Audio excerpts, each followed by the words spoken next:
Let's go ahead and get things rolling here. So this is our normal agenda for a meeting. We'll take the first 20 minutes or so for announcements, calls to action.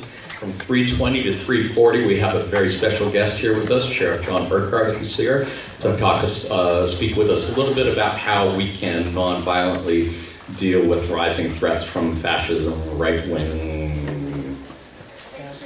extremists would be a very polite way to say it, yes. As we know, we've seen it. It's only increasing under the current administration. So having him speak to this and how we can deal with that in our communities will be super helpful. He's going to be speaking for about, we'd say, 15, 20 minutes. If folks want to follow up with more questions and answers than we can do within that 20-minute time period, we can have a separate breakout group where we can meet with folks and talk for the full hour if you wish. Otherwise, breakout groups from 3:45 to 4:45, and then we'll come back in the last 10 minutes before 5 o'clock to do wrap up and look at next steps. Any questions about the agenda or what we're doing today? All right, thank you. So, everyone who did anything to help defeat Trump care in the Senate this week, raise your hand. Thank you so much for giving yourself a big hand. This is almost certainly the biggest win that we've had since this whole nightmare started about 6 months ago. And I would love to say that it's over yet, but it ain't over yet. I think somebody posted something just today saying that Lindsey Graham has something already that senators are going to be looking at again as early as next week. So it's not over yet, but this was a major win, and it makes it a lot harder for them to pass anything. So that means the Indivisible Guide's call to action this week is really to thank all our members of Congress, including Senator McCain, Senator Murkowski, Senator Collins, for taking the brave stand against this. They deserve that thanks and recognition, as well as our own senators who were with us all the way on it.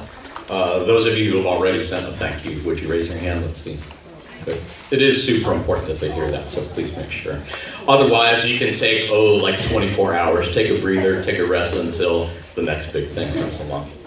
Otherwise, we do have announcements so far.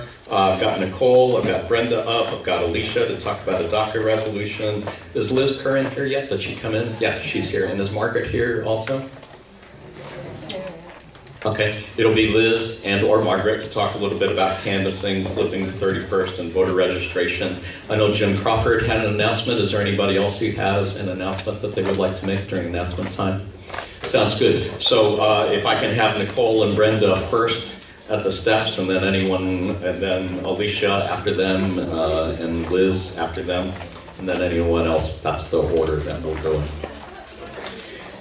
Before we do that, I did also want to let you know that we are going to be talking about ranked choice voting in the election subgroup today. We talked about it a little bit before, and I know there was a number of people who weren't necessarily sure what ranked choice voting is. So in about 30 seconds or 1 minute, this is what ranked choice voting is.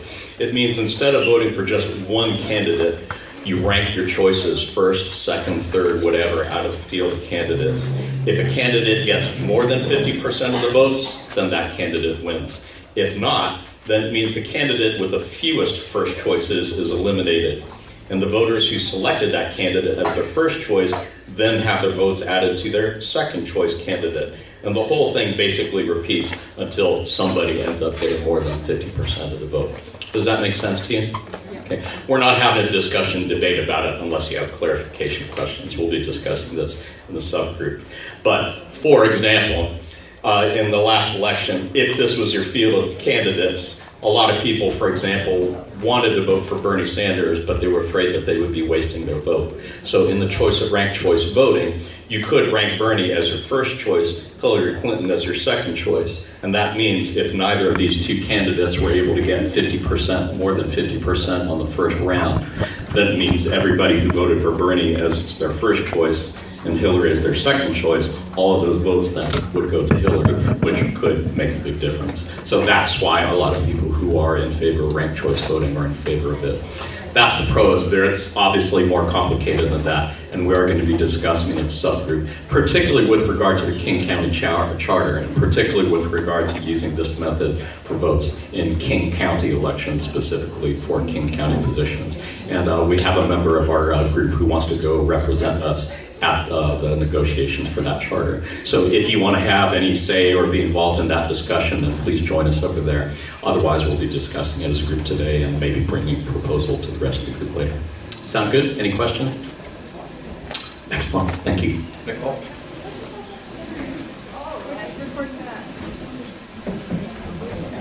So we're reporting back from the parade. It was fantastic.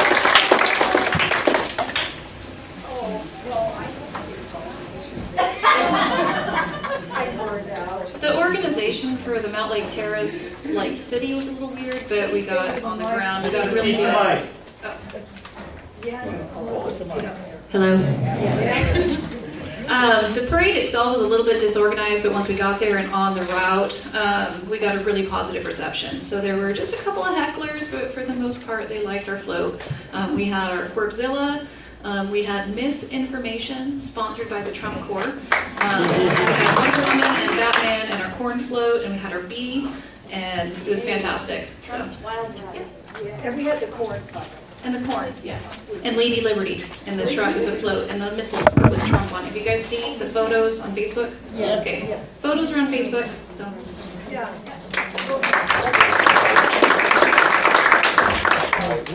Hello, I'm Brenda. Welcome back. Thank you. I was completely blown away by the flowers and the cards. I so appreciate it.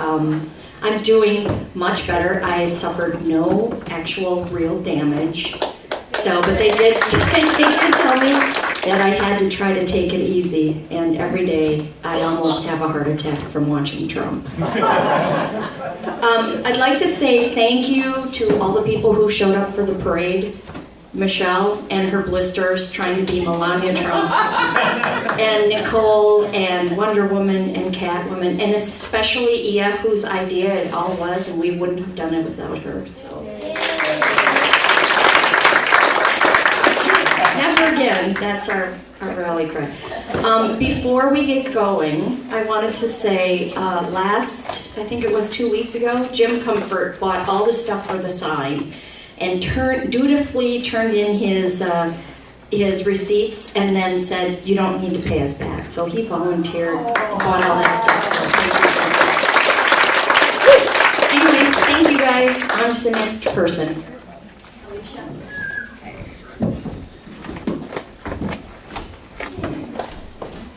Oh, John, where's the director's list? Oh, I'm on it.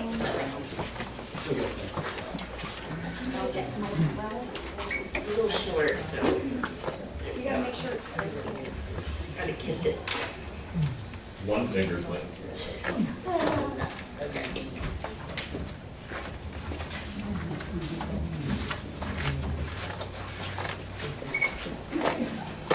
Okay, hi everybody. So it's been a very hectic week in immigration. Unfortunately, some of you may have heard Trump is planning on. Like this one. There we go.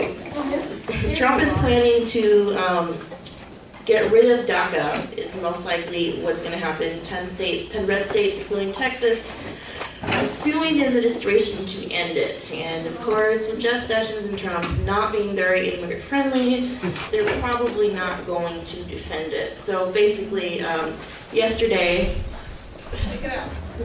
there we go. Yesterday, I did a Save DACA rally, which was it ended up being 10 people rallying outside, and then we met with a staffer from Maria Cantwell's office, and we had a nice hour-long discussion with her. And basically, this is kind of what overviews this resolution is. We want the Dreamers, the information, like the information that my husband gives the government, we want that to be protected. And we don't want that to be used against us. So basically what this says, and what we talked about in the meeting with Campbell's staffer, was basically that we, in good faith, have given the government this information and we do not want to use it against us. So we would like both Murray and Cantwell to use their kind of political muscle and convince their colleagues in the House of Representatives to come up with some kind of protection for the database so that it's not, you know, we don't have someone trying to hunt us down, because that's kind of what it feels like they want to do to us.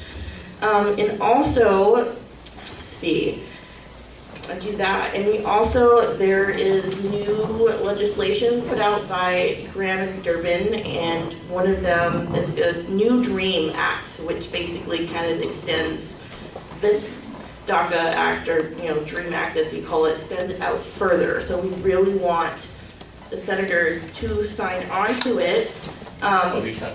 Could you read those 3 bullet points Oh, of the yes. resolution part? Yes. Because you're asking for people to endorse it. Okay, so basically this is just in a nutshell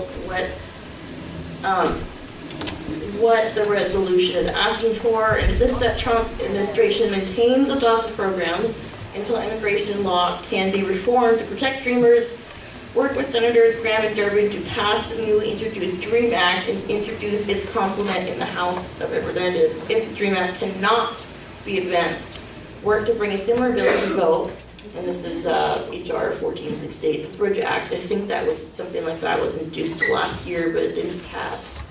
And then if DACA is ended, we would like the database to be destroyed, because it really, you don't want someone like Sessions, or possibly worse than him, if he gets fired next month, to get a hold of that database. That's really bad.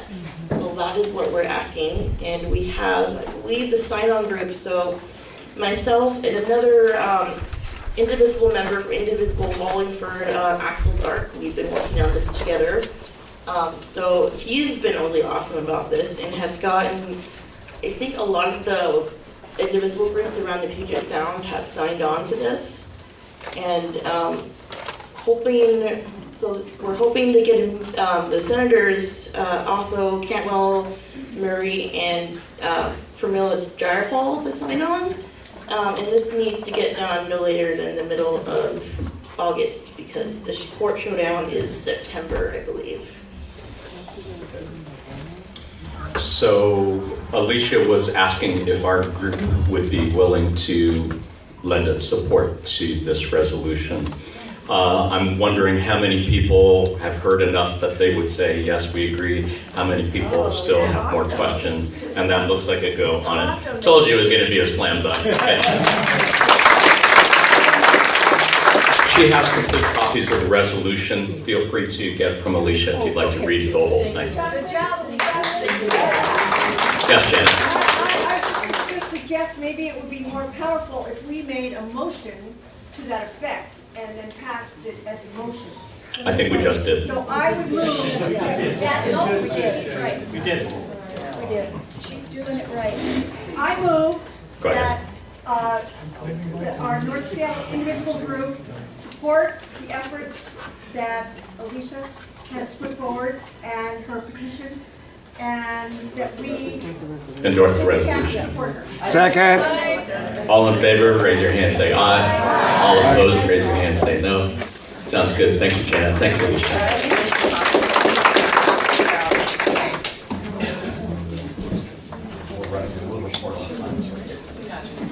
Okay, we're the elections co-chairs and Liz Curran, Margaret Carey. And, Can't hear you. oh, okay. We're the elections co-chairs, Liz Curran and Margaret Carey.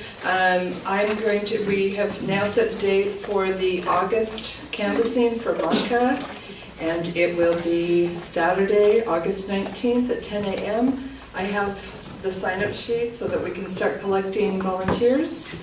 And just real quickly, the elections group is also interested in putting together questions for candidates so that as we ask people to phone bank or canvass, that they have a better idea of who it is that they would be supporting. So we would ask that all of the subgroups contemplate whether or not you have questions that you could pass on to us that we could start collecting into this body of questions. Okay, two other quick announcements. 31st Legislative District, Michelle Rylands is running, and we are going to do a canvass for her on the 26th of August. And voter registration for a lot of people in South King County is really a priority, particularly in the immigrant community in Tukwila. So we're sending around a sign-up sheet to involve people if you want in signing people up to register to vote. Thanks.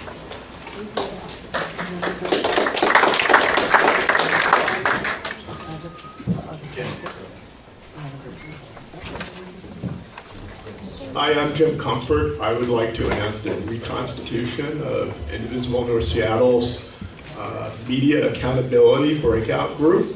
We did this a couple times back in February. I've been listening and watching what I hear on Como News, radio and TV, and I've been very concerned by what I view as inaccurate and biased and extreme programming that's editorial in nature and is disguised as news. I did find out, of course, that they had been purchased by Sinclair Broadcasting, which is now the largest broadcasting company in the nation that nobody's heard of. They are run by the Smith family, which are sort of the same vein as the Cook family. Anyway, I thought we could have a breakout group and discuss some possibilities for pushing back against this. I think they pretty much present the Trump agenda. I think medium term and long term it will be critical that we push back and hold Como News accountable to the community. Thank you very much.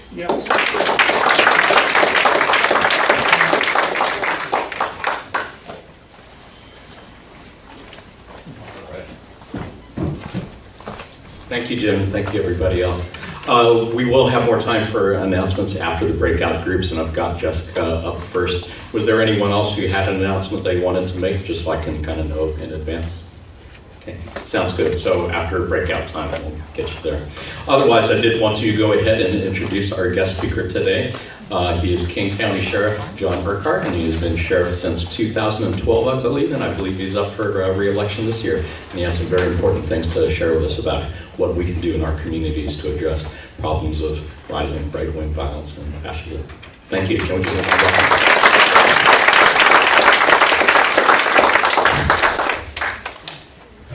Thank you, Jonathan. Thanks, everybody, for having me. This is fantastic on a sunny Sunday afternoon in the middle of summer to get this many people out to care about their country and care about what's going on in this country. So that's fantastic. I want to talk for a minute about the Sheriff's Office and who we are and what we do. King County Sheriff's Office is the second largest local police agency in the state of Washington. Only the Seattle Police Department is bigger. In fact, we're the second largest police agency west of Minneapolis and north of Sacramento. We have 1,100 employees, 725 commissioned police officers, and about a $175 million a year budget. So I keep pretty busy. By state law, the sheriff of every county is the chief law enforcement officer in the county. So people look to me as an elected, because police chiefs are not elected, people look to me for what's going on and what I think and what my deputies, most importantly, what my deputies are going to be doing. And my position is nonpartisan. For the record, nonpartisan. I work with Democrats and I work with Republicans. I have to, and I should, as a police officer. For 40 years, I've been a police officer. But I watched the election last year. I watched the run-up to the election, and I watched what Trump said during that election. And I was as appalled as you all are. But I tend to be positive. And I tend to expect the bright side. So I figured after January 20th, things had kind of calmed down, and he would be the president. I know you're laughing. How stupid can I be? But that's what I thought would happen. And then 5 days after the election, on January 25th, he put out one of his many executive orders. And this one in particular that caught my eye was about immigration. And this executive order said three things. So number one, he wanted to increase ICE agents by 10,000 people. Okay, you can do that. Wanted to increase Border Patrol by 5,000 people. We probably do need more Border Patrol folks. And thirdly, he wanted local police departments, and he was going to push local police departments to sign up for the 287G program. You see a bunch of blank looks out there. The 287G program is a provision in federal immigration law that allows the federal government to cross-commission local police so that they can enforce immigration law. That's what Joe Arpaio did for many years, since 2008, down in Arizona. Well, that got me really, really nervous. And I've told a lot of people, as long as I am sheriff, the sheriff's office will never be part of the 287G program, period, ever.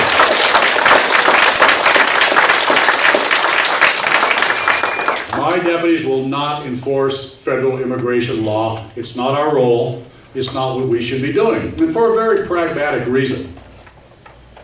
If people are afraid to call 911, then crime is going to go up. And my job is to decrease crime, fight crime, and the fear of crime. They won't call 911 because they will think that the local police are going to deport them. And if they won't call 911, if they won't be good witnesses when they see a crime, if they won't come to the courthouse to be a witness, or for that matter, to be a defendant in a trial, then I can't fight crime. That makes all of us, whether you're documented, whether you're undocumented, whether you're a natural-born citizen, it makes all of us less safe when that happens. I won't do that. So then I started looking more closely at the detainer program that the federal government has run for many, many years. And the detainer program is a situation where ICE calls the jail or faxes the jail or emails the jail and says so-and-so is in jail and we want to come and pick him up and we know that he's about to be released. So we want you to hold him up to 48 hours until we can get over there to pick him up. So think about this. He's in jail because he either was arrested on probable cause and he has to be released within 72 hours, or he's been charged by a judge and the judge has said, you must keep him in jail until I say he can be released until he posts bail. But the federal government wants our jails to keep these people an additional 48 hours. Well, I got news for the feds, that's unconstitutional. That's against the Fourth Amendment regarding search and seizure. And I've read the Constitution, I've read the Fourth Amendment, and nowhere does it talk about 48 hours. So I've made sure, even though I don't run the jail, I've talked to Dow, I've talked to the jail director, I've made sure that we are not recognizing those detainer orders. And then I went and I met with all the other 38, there's 39 sheriffs, the other 38 sheriffs in the state of Washington. We're talking about the red side of the state. And we're talking about mostly Republicans, because most sheriff's offices are Republican. Most sheriffs are Republican in this state, believe it or not. And I really beat on them to make sure that they weren't holding people based on detainer orders, because a detainer order is unconstitutional, pure and simple. And federal courts, federal appeals courts across the country have now said that. And you notice that Trump has, and the Justice Department has not taken that to the Supreme Court. They complain about it all the time, but they're scared to death to take it to the Supreme Court. So I did that. Thirdly, I've been talking, thank you. Thirdly, I've been talking about sanctuary cities. And what the hell is a sanctuary city? There is no definition of a sanctuary city. There's no legal definition. There's no generally understood definition of what a sanctuary city is. And for example, City of Burien, they contract with us for police services. They are very proud to say they are a sanctuary city. City of Shoreline, where we are right now, they also contract with the Sheriff's Office for police services. They're proud to say they are a welcoming city. They didn't touch sanctuary city, they said they were a welcoming city. Good for them, I agree. City of SeaTac, also one of our customers. They're not touching it with a 10-foot pole. They're not a sanctuary city, they're not a welcoming city, they're just a city. And guess what? It's no different in any of those cities. Sanctuary or not sanctuary city, it means nothing. But if you listen to President Trump, And if you listen to the Attorney General, oh my God, the sky is falling. And they're going to pull back their federal funding, all federal funding to any sanctuary city. I got news for you. No, they're not. It's all bluster. It's all hot air. It means nothing. Okay? What does mean something, however, is a federal law. It's 8 U.S.C. 1373. And that particular federal law says that I am not allowed to prohibit my employees from talking to ICE and exchanging immigration information. Not just the police, but any government employee. They're prohibited from prohibiting me from issuing that order. Okay? Okay, that's a lot of negatives. And what I know, I really have trouble explaining this. What's the number of the law? 8 U.S.C. 1373. And it says that government employees cannot be prohibited from exchanging immigration information with the U.S. government. Okay? And if they do, they can withhold federal funding if they want to. What's ironic is that in July of 2016, Obama said exactly the same thing. He said, cities, counties, states, if you prohibit your employees from doing this, we're going to withhold federal funding. So they can't do that. But that's just following the law. So when people come to me and say, Sheriff, you're sworn to uphold the Constitution. You're sworn to uphold the law. Yes, I will do that because that is the law. But they cover it up with all this rhetoric, all this hot air about sanctuary cities, about immigration, about letting all these dangerous people loose, which is not happening. It's absolutely not happening. So you talk about the danger, you talk about right-wing extremism. How do I keep, as a police officer, how do I keep that guy down from TriMet from stabbing those people? I don't. It's going to happen. It's my job to arrest them, to investigate, to arrest them, to make sure they get prosecuted, and to put them in jail. So we have to look at what causes this. What causes that right-wing reaction? It's rhetoric. It's talk. It's talk at the federal level. It's talk at the local level, if it's occurring. And it occurs because we let them do that. We let our elected officials talk that way. To me, the best thing we can do is push back, just like you are doing. Find out what your elected officials think, find out what they're saying, and don't let them get away with this crap. That's absolutely critical.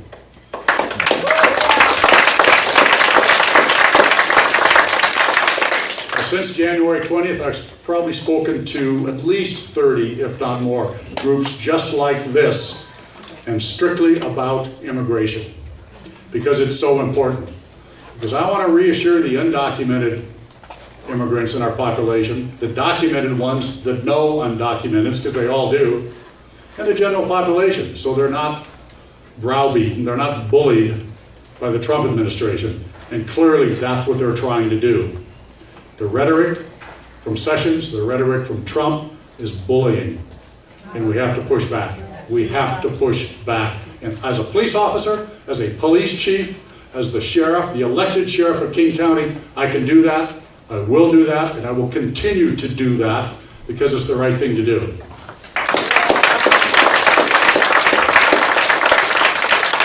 I'd love to take whatever questions you might have, really about any subject at all.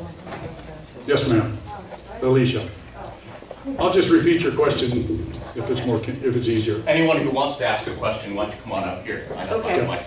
Actually, my question is regarding to the Furion push to get it removed from sanctuary city status, the Respect Washington.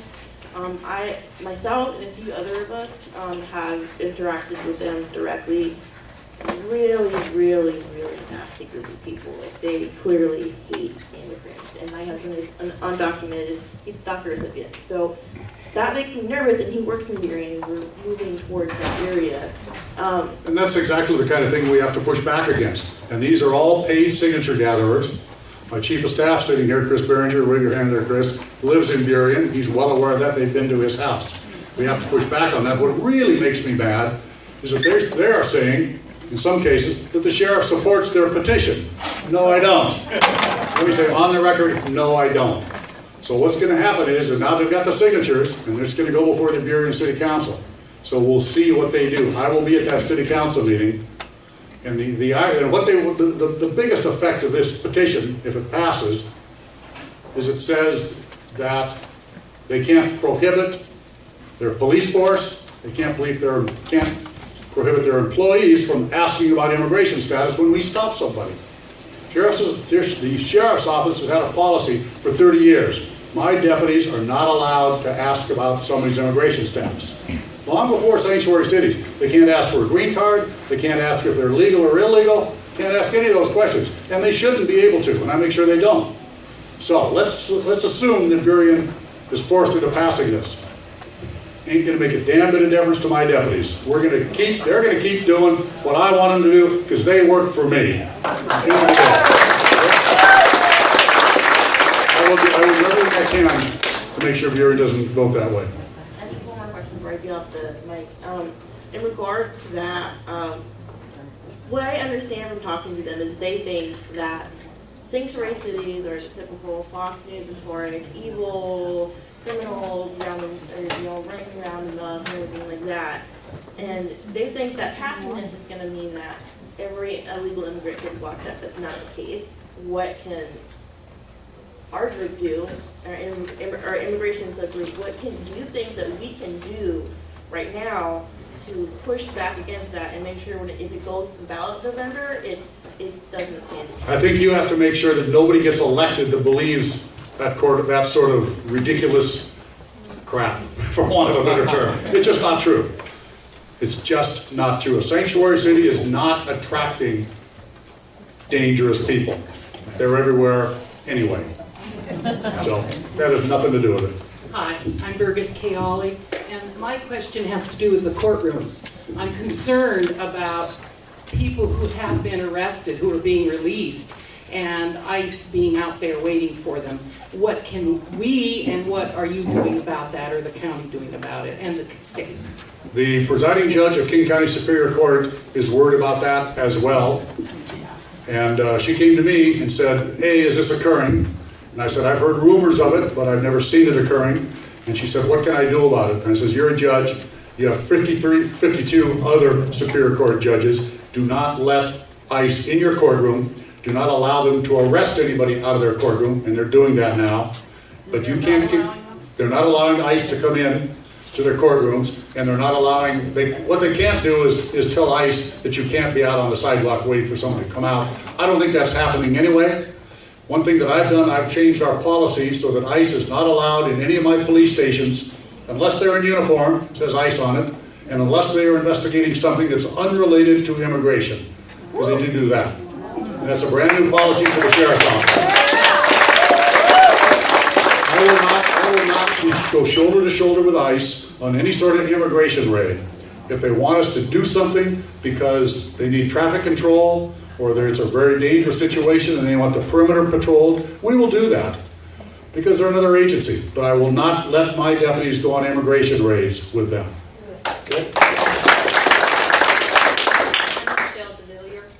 And I was wondering if with all the misogynistic rhetoric that we hear from Trump, and frankly his behavior to his contemporary wives internationally, have you noticed any change in the reporting of domestic violence or in the handling of it? What's the question? The question was, since Trump's misogynist behavior and talk, have we seen any changes in the reporting of domestic violence? And we have not yet. It's a little bit early. It's going to take longer than just the 6 months that he's been president. I don't think so. There's a very good, on the same sort of topic, there's a University of Illinois at Champaign study that was done in 2012, published in 2013.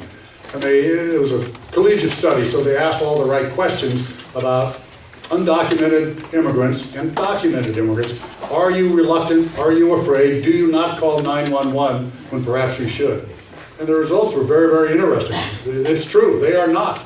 They are not always calling 911 because they're afraid of the local police. And that was in 2012, long before Trump was ever elected. So it is absolutely a factor in reporting crimes. And that's why what Trump has done, what Sessions has done is so insidious, because it means I can't keep everybody safe. Thank you, Sheriff, for coming again. I appreciate it so much. I wanted to ask 2 questions, and one is about immigration. I'm wondering, what is your department doing to work with other counties? And because, perhaps they may not be as brave as your deputies are, or for whatever reason, they may not have strong a policy. That's one question. And then question number 2 is on the extremism issue.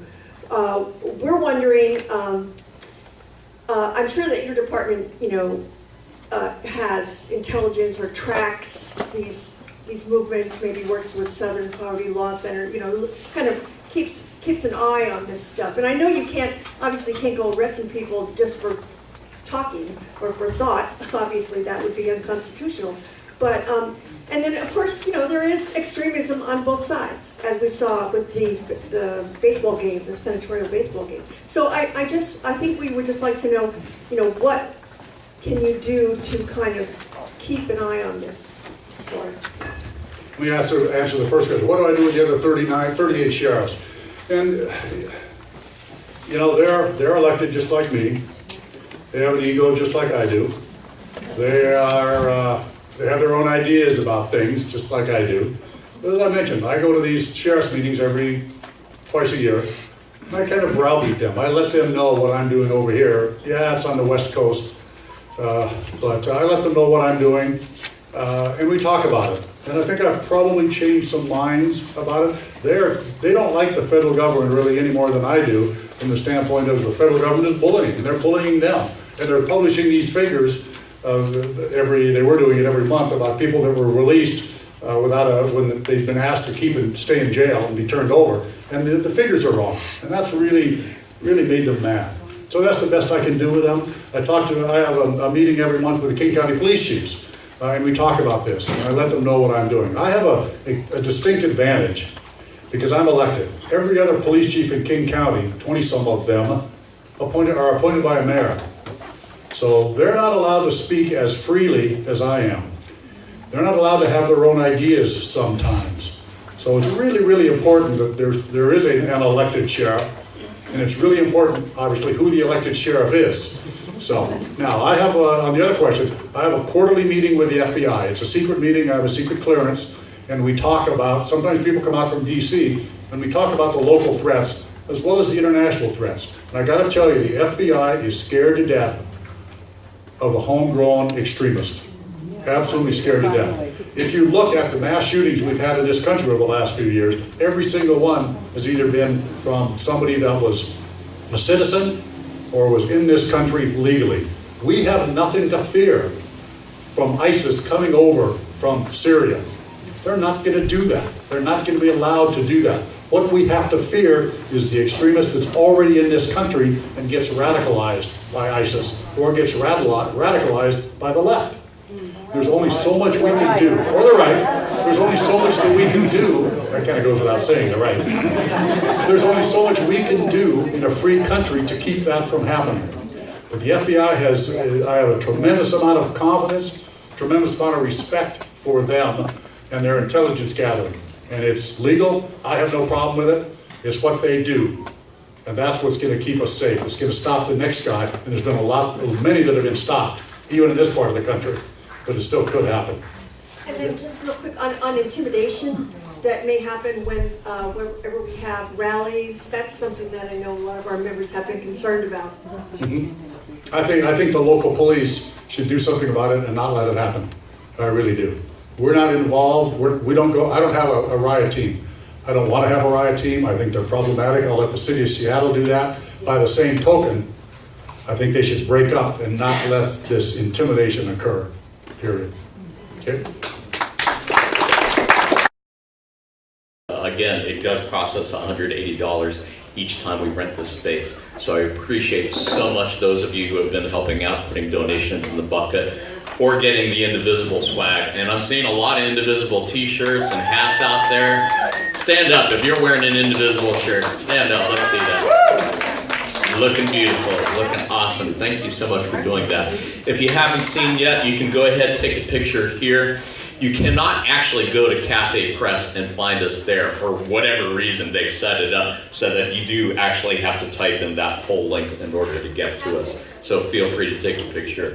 We got t-shirts, we got hoodies, we got tote bags, coffee mugs, all that good stuff. And thanks to Nicole for helping set that up. I'm also going to pass the donation bucket around. If you have not put anything yet and would like to. I'll go back to the... Yeah, that's the link right there. What's the website? Yeah, it's www.cafepress.com/Indivisible North Seattle, all lowercase letters. Pretty straightforward. Otherwise, I thought there was some. Feedback forms. If you are a new person here, or otherwise, I have feedback forms here. If you've got anything you'd like to say in the forms of questions, concerns, suggestions to make our meetings more effective for you, please raise your hand. I'd be happy to bring you one right now. And if you can leave it with us on the table, that'd be great. Otherwise, I'm going to pass the mic to Jessica. Thank you, Jessica Goldman, on behalf of the healthcare group, and we're really, really tired. So thanks to everybody for everything you've been doing, and the calls, and the rallies, and the tweets. It's all been for the good. I just wanted to report on two things. We had a rally last week on Monday, a Medicare for All at the federal building in front of our senators' offices, and it was a really great turnout. We had music, we had testimonials, we had Teresa Mosqueda who came and spoke to us. We had doctors, representatives of physicians for a national health plan, and just a lot of good community building and honking. So for those of you who are able to join us, thank you very much. A week from tonight, I'm going to be hosting at my home an event on behalf of us to help raise funds and learn about Whole Washington, the grassroots effort that is trying to put a single-payer initiative on the ballot for 2018. The information is on our Facebook page, so please check it out. If you can come, we'd love to have you. We're going to be learning about it. We're going to be drinking a glass or two of wine, having some cookies, and hearing from some experts about how we can protect our state and provide health care for everybody at a lower cost. So thank you very much. And don't relent on contacting the senators about health care, because Lindsey Graham has launched an effort. Susan Collins was on CNN this morning and did say the ball's in our court, there's problems with Obamacare, and so they are working to put yet another bill together, so please don't relent. Thank you so much. Okay, two things. First, movie night. Thursday night, 7 o'clock show at Thornton Place, Regal Cinemas.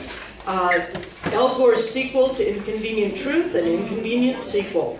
A lot of us are going to go, and then we're going to reconvene at the Watershed Pub to discuss the movie over your favorite comestible. What time is it? The 7 o'clock show, Thursday night, if you can make it. If you can't, well, get together with a group of friends and go some other time. It's supposed to be a very good movie, and it's about solutions, not just problems. Lael? Tickets in advance. You need to order them in advance. It's a limited show. Yeah, there's a finite number of seats. Get your ticket early so that you actually have a seat to sit down in.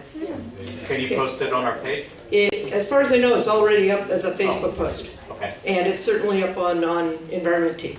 And if you're on our Environment Team email list, you've got the email.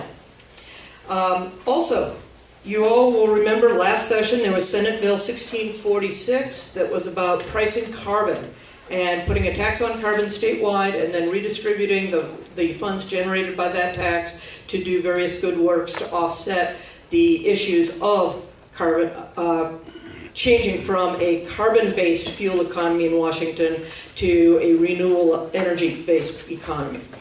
That bill died in the legislature. There is a group called the Alliance for Jobs and Climate that has formed and is going to be bringing this back as a resolution. This will be circulated starting in January. In order to lay the groundwork for a successful initiative process The group is reaching out to organize people who are going to be willing to circulate the initiative and the petitions come January. It will be a year-long process. It'll be a very well-organized process. And I'm joining as a part of that organization to try to push this forward. So if anyone has questions or is willing to sign up now so that we have a head count and names and addresses of people who are willing to kick this off once we have information solidly in place, please come over. I'll be in that corner. I'll take your information, get you on board. And it's not, the exact language is not up yet, but it will be very close to what you originally saw in 1646. Thank you.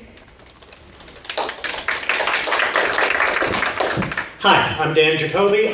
Yesterday, along with a whole lot of other people, including at least one person who's here right now, got up early, went out to Redmond to canvass for Moncadingra. There is a primary, there's a third person in the race. And so Monca's team, we had 103 people out there yesterday canvassing. It didn't hurt that we were headlined by Maria Cantwell and Bob Ferguson, but still, it was kind of a big deal. Her team has knocked on over 35,000, maybe close to 40,000 doors so far. We've got 2 days left until the primary is done. They are doing massive get out the vote efforts. If you can get out there tomorrow or Tuesday, or both, I'm still trying to find out the contact info, but if you get to me, I will make sure that whoever is supposed to be the one you talk to gets back to you. But let me know, because we want to win the primary, we want to win it big. There's outside groups running nasty negative ads that are so bad and so much obviously lies that Comcast actually pulled some off the air. But they're spending huge amounts of money, and we need to counteract that with a great ground game. It's a lot of fun. It's a great time. So if you can make it tomorrow or Tuesday, come to me. I will make sure you're in touch with the campaign. And now I will turn things over to the birthday girl.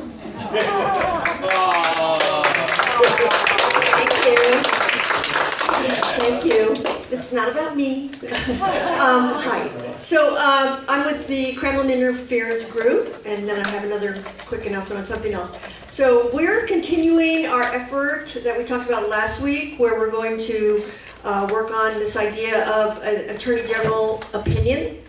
And it's quite a daunting task, and we have Ken Randolph is working very hard on this, and some others who are, so we're going to be sort of working to get some expert advice. And, you know, this is about getting an Attorney General opinion on the actions of the president and whether it's treason, basically, or anything like treason. So that's our project, and we're continuing working on that and research, and we expect to have a product, hopefully by the 13th, that we can then take to a legislator. That's our goal. Number two, we're also working on an issue with the misinformation campaign that, you know, fake news. That's another avenue we're pursuing. But then the third thing I want to say is I was actually the president of the Thornton Craig Legal Defense Fund.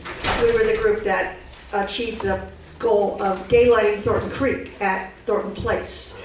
And so I'm offering, before the Inconvenient Truth movie, a tour and tell you how we did it. So you're welcome to join us. I think we're going to meet, I'm hoping to meet at the fountain, right in the middle there of the plaza. And we'll go on a little short walking tour and tell you, you know, how to do a gigantic project like that. So, anyway, yes? Is it on the webpage? I don't know if it's on the webpage. It's on the, there's an email that went out. Who's the environmental group? Maybe I should put a note on the Facebook. Yeah, you can talk to someone, like Teresa sent out the email from the environment group, and you could talk to the people who are organizing it from the environment group. Right. We already did. Yeah. Right. It's the 32nd district. 32nd District Environmental Caucus, Democrats Environmental Caucus has formed. And that's, as opposed to the Indivisible. That's kind of a separate confusing angle, yeah. So anyway, I'm offering a tour. So thank you.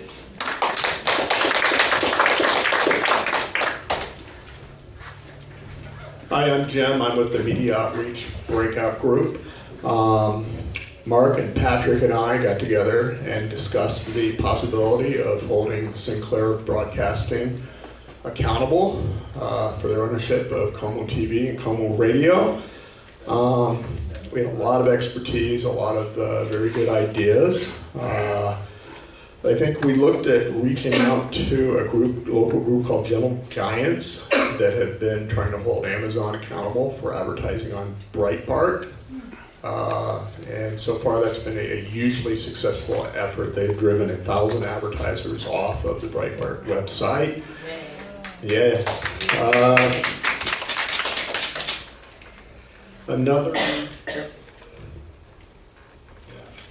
I guess one thing we're looking at is just overall strategy, and that is trying to figure out where are the choke points here.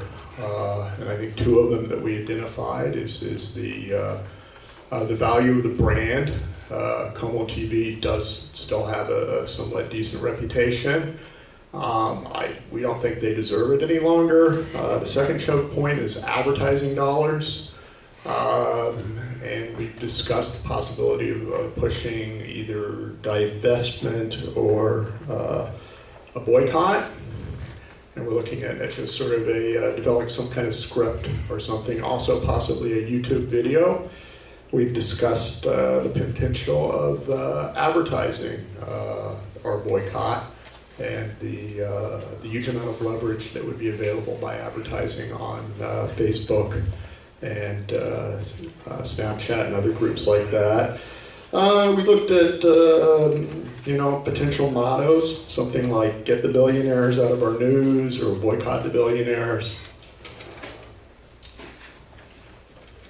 And then one last point is that we were hoping we could reach out to someone that has some experience in advertising in that industry on TV and radio.